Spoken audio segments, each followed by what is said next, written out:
La famille à Pokrovsk, les blindés russes trépassent. Gardez en mémoire le titre de cette vidéo qui date d'hier et suivez cette intervention. On en est où, oui, certes, les Russes gagnent du terrain, mais à quelle lenteur Pokrovsk, on en parle depuis avant l'été sur ce plateau. C'est quand même, et ça grignote, mais ça grignote très très lentement. Hein. Hier, il disait à Pokrovsk, les forces russes progressaient lentement et leurs blindés étaient lourdement endommagés, n'est-ce pas? Aujourd'hui, Pokrovsk est sur le point de tomber. La situation est critique, les soldats ukrainiens ont battu en retraite, les munitions sont épuisées et le moral des troupes est au plus bas. Ce n'est plus Dany qui le dit. Et même la Corée du Nord n'a pas besoin d'intervenir à Kursk, car la capture de Pokrovsk par la Russie compliquerait considérablement la logistique ukrainienne et constituerait un revers majeur pour Kiev. Ce nœud ferroviaire est vital pour approvisionner le front et l'armée russe mobilise toutes ses ressources pour s'en emparer depuis l'invasion de Kursk. Si Pokrovsk tombe, comment l'Ukraine pourrait-elle maintenir ses positions même à Kursk? Cela nous ramène à ma question soulevée il y a 3 mois ici. Kursk, cette bataille mal calculée était l'erreur stratégique de Zelensky. Vous pouvez maintenant nous accuser d'être pro-russe, mais ça ne changera pas les faits relayés aujourd'hui par les médias que vous considérez comme vos références.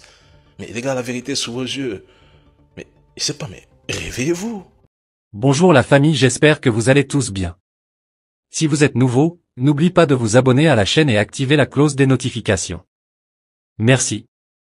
Trahison de Poutine. Il y a 4 jours, il s'est exilé en Russie, il a été accueilli à Moscou avec toute sa famille, sauf qu'il y avait un grand mystère qui planait sur sa nouvelle vie. Et ce qui est certain, c'est que Bachar al-Assad ne serait pas à plaindre.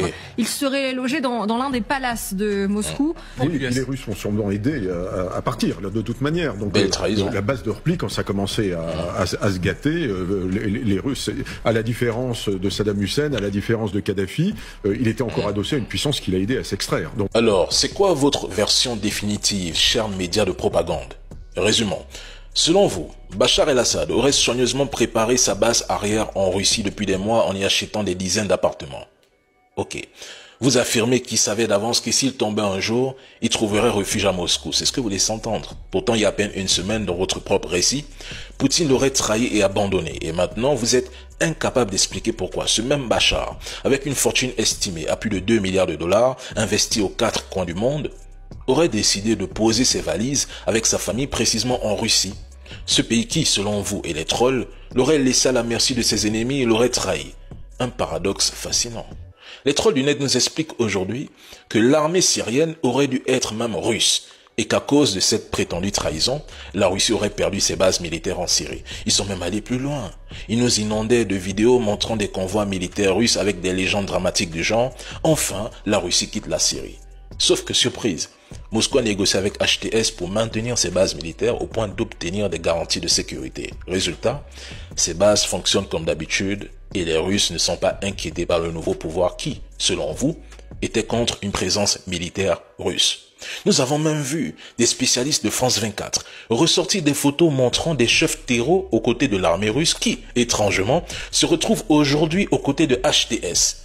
Certains se sont même demandé si tout cela n'avait pas été orchestré par la Russie elle-même. Et puis, bien sûr, ils ont dit que la Russie est affaiblie par la guerre en Ukraine. Ok. Mais curieusement, ce pays soi-disant affaibli continue de récupérer des villes sur le terrain et c'est le camp adverse qui parle d'un cessez-le-feu.